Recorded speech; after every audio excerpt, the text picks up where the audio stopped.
Hello everyone, welcome back to Maya basic.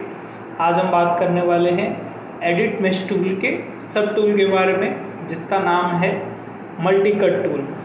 इसको कैसे use कर सकते हैं, इसका क्या यूज़ सिनेरियो है, आज उस सब के बारे में बात करेंगे। So let's dive in. सबसे पहले मैं माया ओपन करने के बाद एक क्यूब बना लेता हूँ।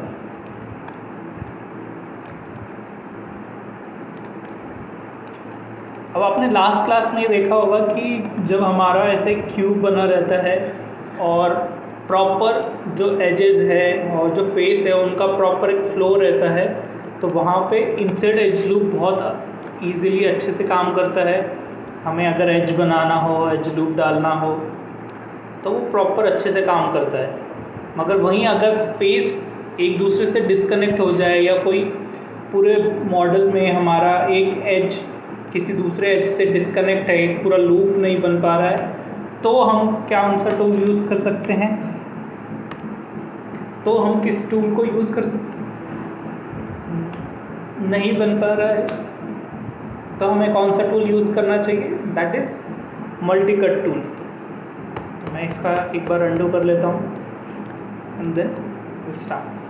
तो हमारे पास दो ऑप्शन होते हैं, दो तरीके होते हैं इस टूल को ओपन करने का।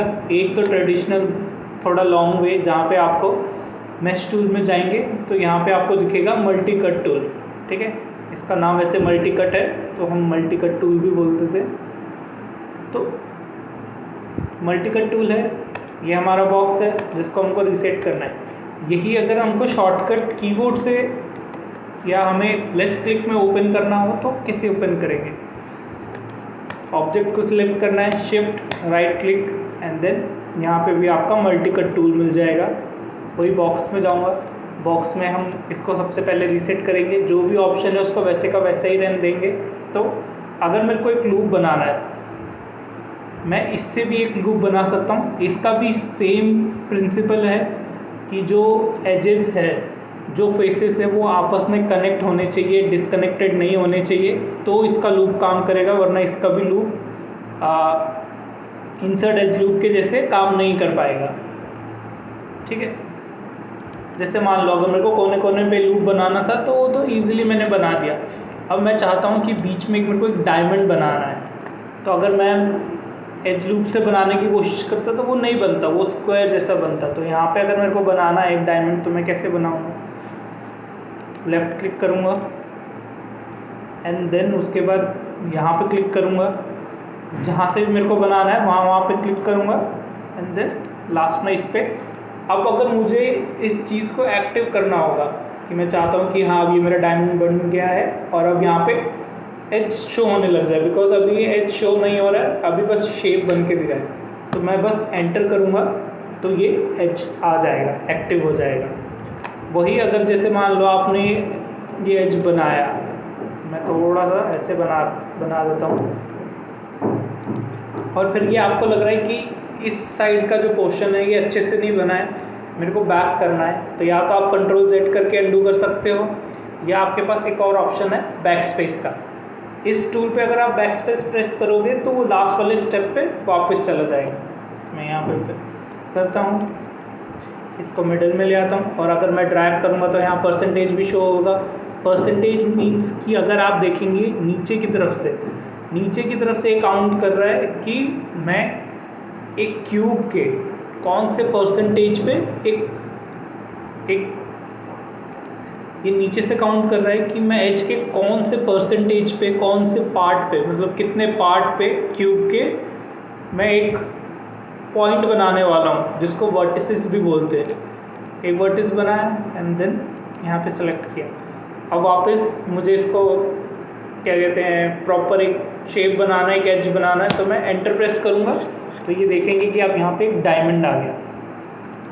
अब जैसे कि है मेरे को ये देखना है, स्नैप करना है, तो मैं क्या करूँगा, लेफ़्ट क्लिक करूँगा, शिफ्ट दबाऊँगा, और उसके बाद आप देखेंगे कि ये 10% पे स्नैप हो रहा है।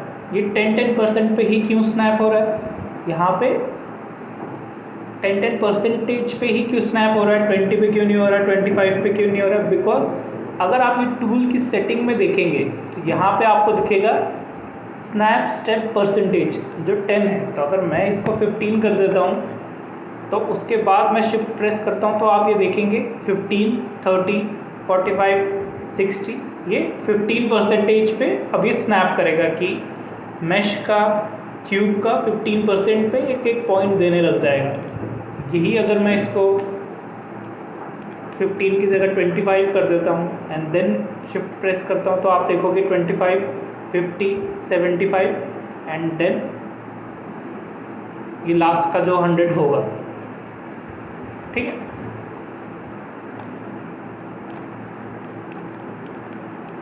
अब जैसे ये हो गया। अब मैं चाहता हूँ कि जैसे इसका एक और भी है, एक और इसका यूज़ केस है। मैं चाहता हूँ कि जब मैं ऐसे करके इसको कट करना है मेरे को, ठीक, इसके भी 2-3 ऑप्शन रहते हैं। जैसे मैं चाहता हूँ कि जब मैं कट करूँ तो ये 2 शेप में डिवाइड हो जाए, तो मैं क्या करूँगा, यहाँ पे ऑप्शन आएगा, ऑप्शन के अंदर देखेंगे टूल सेटिंग के अंदर ऑप्शन आएगा एक्सट्रैक्ट फेसेस।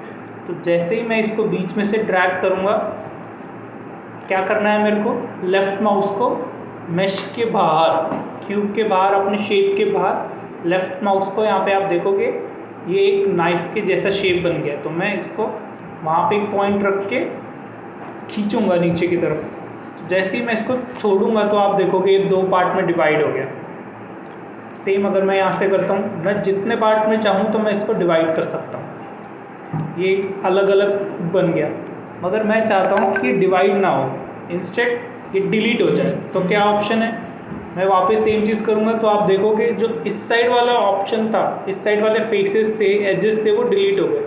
सेम अगर मैं यहाँ पे करता हूँ, यहाँ पे करता हूँ, यहाँ पे आप ये देखेंगे कि जो बीच में आपको एक एरो दिख रहा होगा जाता हुआ, जो डॉट डॉट जैसे करके एक एरो जा रहा है, तो वो उस साइड वाले फेसेस को डिलीट करेगा। यहाँ पे आप देखो उस साइड वाले फेसेस को ही डिलीट कर रहा है। सेम अगर मैं हॉरिजॉन्टली करके दिखाऊं तो यहाँ पे देखो सेम जिस साइड की तरफ एरो है उस साइड वाले फेस ही डिलीट हो रहे हैं। और मैं चाहता हूँ कि ये डिलीट ना हो, सेपरेट भी ना हो, बस एक लाइन बन जाए। तो मैं अगर इग्नोर बैक स्पेस को क्लिक, बैक फेसेस को सिलेक्ट करूँगा तो यहाँ पे देखेंगे लाइन बन गई है जहाँ भी मेरे को लाइन मार्किंग करनी है।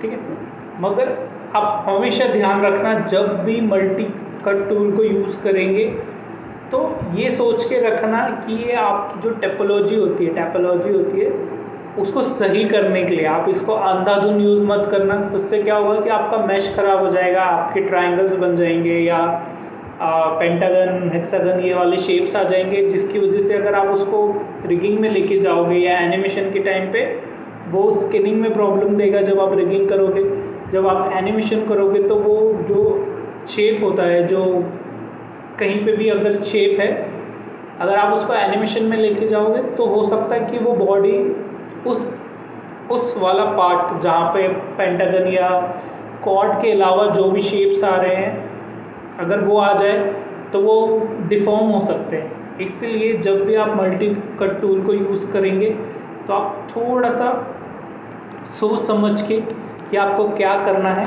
तभी यूज़ करेगा। ऐसे अंधाधुन मज़े के लिए यूज़ मत कीजिएगा, अनटिल अनलेस आप जस्ट फॉर फन के लिए कर रहे हैं, जैसे मैं यहाँ पे कर रहा हूँ। अगर आप किसी प्रोजेक्ट पे काम कर रहे हैं या कुछ बना रहे हैं तो हमेशा देखिएगा कि उसको कहाँ यूज़ करना है, उसका क्या यूज़ हो सकता है, ये आपके दिमाग में क्लियर होना चाहिए। ओके, तो इस टूल के बारे में आज इतना ही। नेक्स्ट क्लास में हम किसी नेक्स्ट टूल के बारे में बात करेंगे।